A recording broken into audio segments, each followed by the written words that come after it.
प्यारे बच्चों, नमस्कार। कैसे हैं आप? मैं आशा करता हूं आप स्वस्थ हैं, सकुशल हैं। आप और आपके परिजन सभी घरों में बैठे हैं।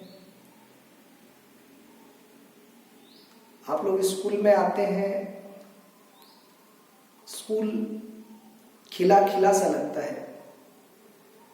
अभी आप लोग घरों में बैठे हैं। कोरोना वायरस के दुष्प्रभाव के चलते भारत सरकार ने लॉकडाउन घोषित किया है। आप लोग स्कूल नहीं आ रहे हैं। स्कूल में आप सबके बिना मन नहीं लगता है। बहुत याद आती है आप सभी की। आशा करता हूं कि जल्दी ही इस महामारी पे हम विजय प्राप्त करेंगे। जल्दी ही आप सब स्कूल आएंगे और फिर से हम जिस प्रकार अपनी कक्षाएं आयोजित करते थे, आपका हंसी खुशी विद्यालय में आना, पढ़ना लिखना, खेलना कूदना, मस्ती करना और हंसते खेलते अपने घर चले जाना, ये दैनिक हमारी दिनचर्या जल्दी ही जैसी पहले थी वैसी आगे शुरू हो जाएगी, ऐसी मैं कामना करता हूँ। और आप सभी से निवेदन करता हूं कि धैर्य धारण करके अपने घर में ही रहें, किसी प्रकार की चिंता ना करें। यदि आपके मन में किसी प्रकार की कोई शंकाएं हैं तो आपके कक्षा ग्रुप में एक हमने डेडिकेटेड ईमेल आईडी आपके साथ शेयर की है।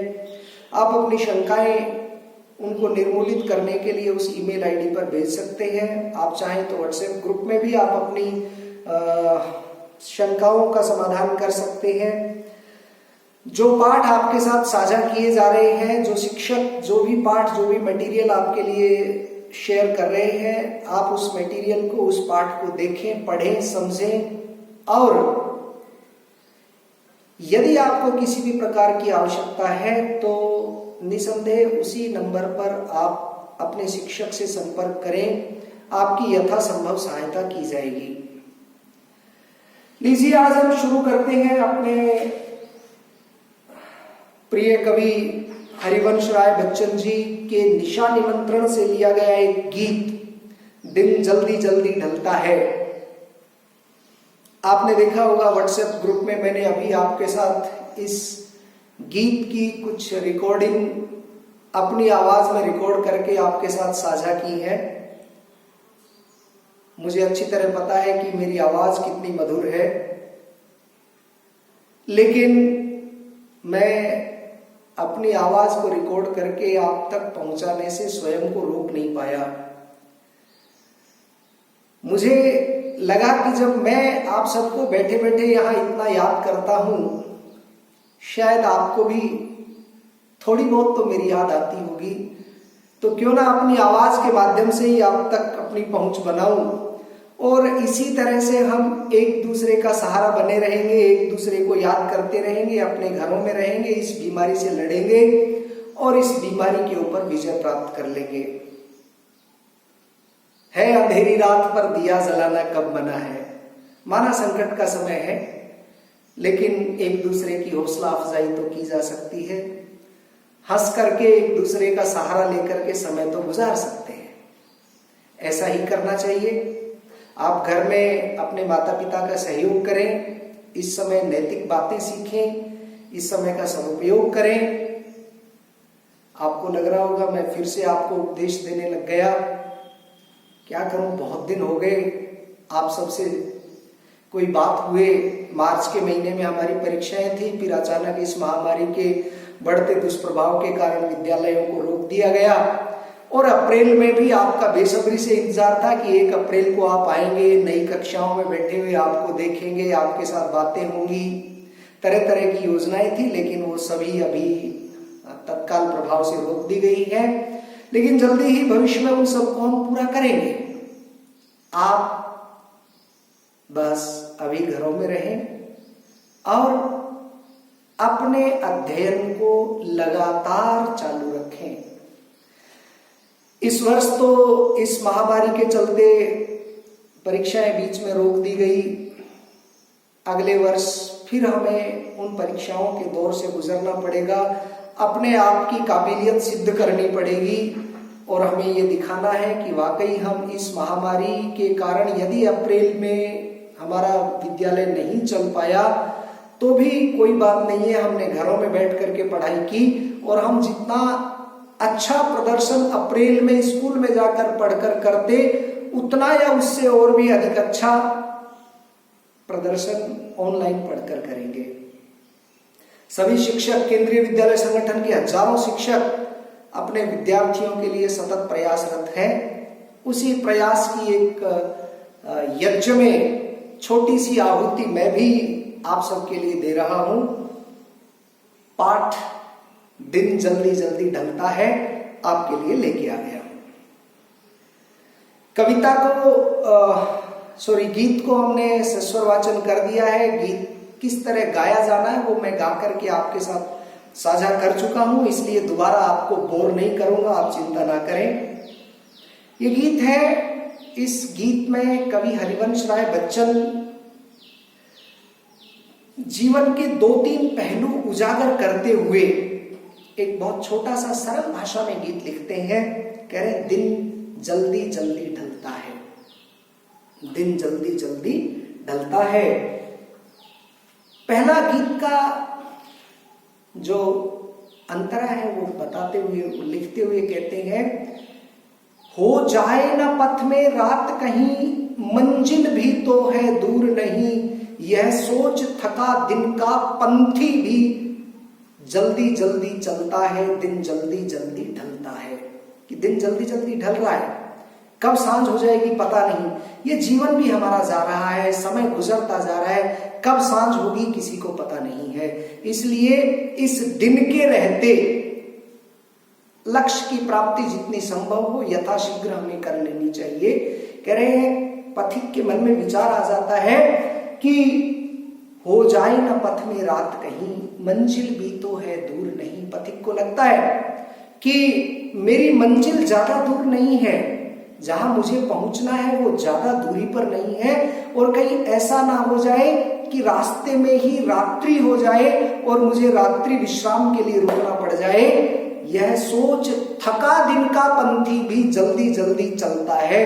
जब ये बात उसके मन में आ जाती है तो पूरे दिन की थकान होने के बावजूद भी वो पंथी, वो पथ पर चलने वाला, वो पथिक, वो बटोही, वो राहगीर जल्दी जल्दी चलता है, क्योंकि उसे पता है कि कब दिन ढल जाएगा, कब रात हो जाएगी, और कहीं दिन ढलने और रात्रि होने के उपरांत मैं अपने लक्ष्य को प्राप्त करने से दूर ना हो जाऊं। सरल से वाक्य है।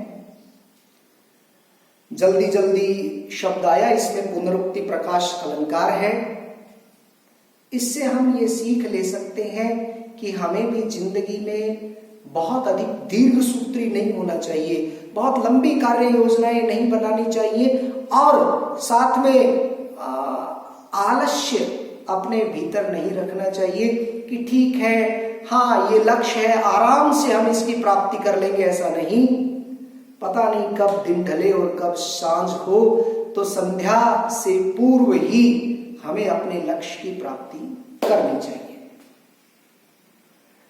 दूसरा एक अंतरा बनाते हुए कवि लिखते हैं, बच्चे प्रत्याशा में होंगे, नीडों से झांक रहे होंगे, यह ध्यान परों में चिड़ियों के भरता, कितनी चंचलता है, दिन जल्दी जल्दी ढलता है, दिन जल्दी जल्दी ढलता है। एक चिड़िया के ऊपर ये दिन के ढलने का एक परिणाम क्या होगा, वो अभी कवि ने राहगीर के ऊपर, जो रास्ते में पैदल चल के हुए अपनी मंजिल की ओर पहुंच रहा है, उसके ऊपर वर्णित था। दूसरे अंतरा में उन्होंने चित्रित किया है चिड़िया। चिड़िया का घोंसला किसी पेड़ पर होता है या कहीं भी किसी भी स्थान पर जहां वो अपना घोंसला बना के रखती है, उसमें उसके छोटे छोटे बच्चे होते हैं जो उड़ नहीं पाते हैं। जब तक वो बच्चे उड़ नहीं पाते हैं, चिड़िया ही उन बच्चों की देखभाल घोंसले में करती है और उनके लिए दाना पानी लेकर के अपने घोंसले में आती है। संध्या का समय हो रहा है और चिड़िया जब दिन को जल्दी जल्दी ढलता हुआ देखती है तो उसके मन में क्या विचार आते हैं? बच्चे प्रत्याशा में होंगे। प्रत्याशा नया शब्द है, प्रति प्लस आशा से बना है, कि ऐसी आशा जो जीवन को चलाने के लिए रखी जाए। अब यहां जीवन को चलाने के लिए चिड़िया के बच्चों को दाने पानी की आवश्यकता है। तो दाना पानी जो भी चिड़िया उनके लिए लेके आ रही है, उनकी उदर पूर्ति के लिए जो भी भोजन लेके आ रही है, वह भोजन यहाँ प्रत्याशा के रूप में है कि बच्चे प्रत्याशा में होंगे। बच्चे अपने जीवन की उत्कट आशा लिए हुए बैठे होंगे कि हमारी माँ आएगी और अपनी चोंच में हमारे लिए कुछ भोजन लेके आएगी। नीडों से झांक रहे होंगे। आप परिकल्पना करिए, प्रकृति का चित्रण बहुत सुंदर हो रहा है कि प्रत्याशा लिए हुए वो बच्चे नीडों से, घोंसलों से झांक रहे होंगे, मेरी प्रतीक्षा कर रहे होंगे, मेरी बाट जोह रहे होंगे। यह ध्यान परों में चिड़ियों के भरता कितनी चंचलता है। जब चिड़ियों के ये ध्यान आ जाता है तो उनके परों में, उनके पंखों में कितनी चंचलता भर देता है। वो बहुत तेजी से उड़ते हुए अपने घोंसले की ओर पहुंचने लगती है कि दिन जल्दी जल्दी ढल रहा है, कहीं रात ना हो जाए और मेरे वो बच्चे जो घोंसलों से सिर उठाए प्रत्याशा में मेरी प्रतीक्षा कर रहे हैं, कहीं उनको निराशा हाथ ना लगे। इसलिए दिन के ढलने से पूर्व चिड़िया नीडों से झांकते अपने बच्चों के पास उनके लिए दाना लेकर के घोंसलों में पहुंच जाना चाहती है। ये दो पद कवि ने इस प्रकार के बताए जहां पर ये लगा कि दिन जल्दी जल्दी ढल रहा है और दिन के ढलने से पूर्व हमें अपने लक्ष्य तक पहुंच जाना चाहिए। तीसरा जो पद है, तीसरा जो अंतरा है, उसमें कवि स्वयं की विरक्ति दिखाते हैं, स्वयं का वैराग्य दिखाते हैं।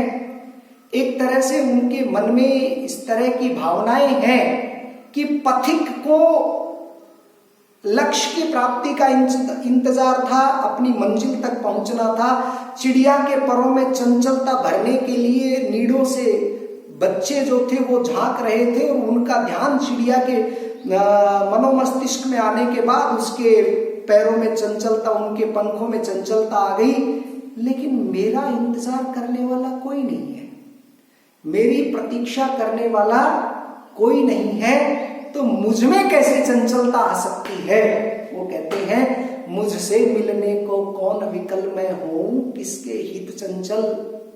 मुझसे मिलने को कौन विकल, मेरे से मिलने के लिए कौन व्याकुल है।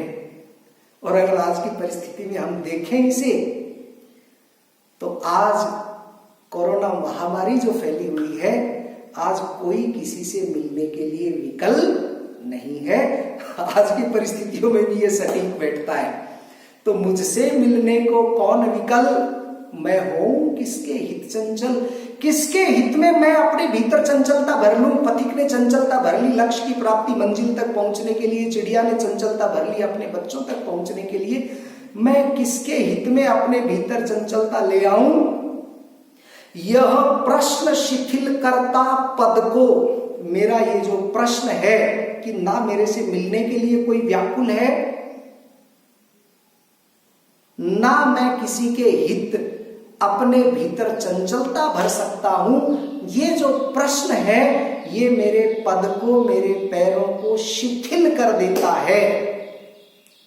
यह प्रश्न शिथिल करता पद को भरता उर में विह्वलता है, और ये मेरे उर में, मेरे हृदय में विह्वलता भर देता है, व्याकुलता भर देता है, दुख भर देता है कि मैं किसके लिए जाऊं। मेरी स्थिति जहाज के पक्षी की जैसी है कि मैं उड़ूंगा, उड़ करके दूर तक चला जाऊंगा और वापस आके जहाज पर बैठ जाऊंगा। ये संसार से विरक्ति, ये संसार से वैराग्य होने की जैसी भावनाएं कवि के मन में आ रही हैं। तो वो कह रहे हैं, मुझसे मिलने को कौन विकल मैं हूं, किसके हित चंचल। यह ध्यान, यह प्रश्न शिथिल करता पद को, मेरे पदों को ये प्रश्न शिथिल कर देता है, भरता मन में विह्वलता है। दिन जल्दी जल्दी ढलता है, दिन जल्दी जल्दी ढलता है। ये इस कविता की, इस गीत की व्याख्या थी। और मैं कल आपके लिए एक और नया पाठ लेके उपस्थित होऊंगा, जिसमें आत्म परिचय और दिन जल्दी जल्दी ढलता है दोनों के प्रश्न अभ्यास पर चर्चा करेंगे और इसके साथ पद्य भाग का ही दूसरा पाठ पढ़ करके मैं कोशिश करूंगा, कल प्रयास करूंगा कि मैं 2 पाठ कल आपके लिए साझा करूं और मुझे इंतजार रहेगा आपकी प्रतिक्रियाओं का। आप जिस नंबर से मैं आपको व्हाट्सएप भेजता हूं उसी नंबर पर आप अपने कुछ फीडबैक या अपने प्रश्न आप मुझे भेज सकते हैं। निसंदेह आप मुझे कॉल भी कर सकते हैं, यदि आपको आवश्यकता लगती है तो आप बात कर सकते हैं। घर में रहिए, सुरक्षित रहिए, धीरज रखिए। सरकार हम सब के लिए बहुत चिंतित है, बहुत प्रयास कर रही है और हम सब एक दूसरे का सहयोग करते हुए और सरकार के नियमों की पालन करते हुए जल्दी ही इस महामारी पर विजय प्राप्त कर लेंगे और जल्दी ही वो दुनिया फिर से आबाद होगी, फिर से गुलजार होगी, फिर से स्कूल में वही आपकी आवाजें गूंजेंगी जो पहले गूंजा करती थी। इन्हीं मंगल कामनाओं के साथ मैं विदा लेता हूं। बहुत बहुत धन्यवाद। आपका दिन मंगलमय हो। धन्यवाद।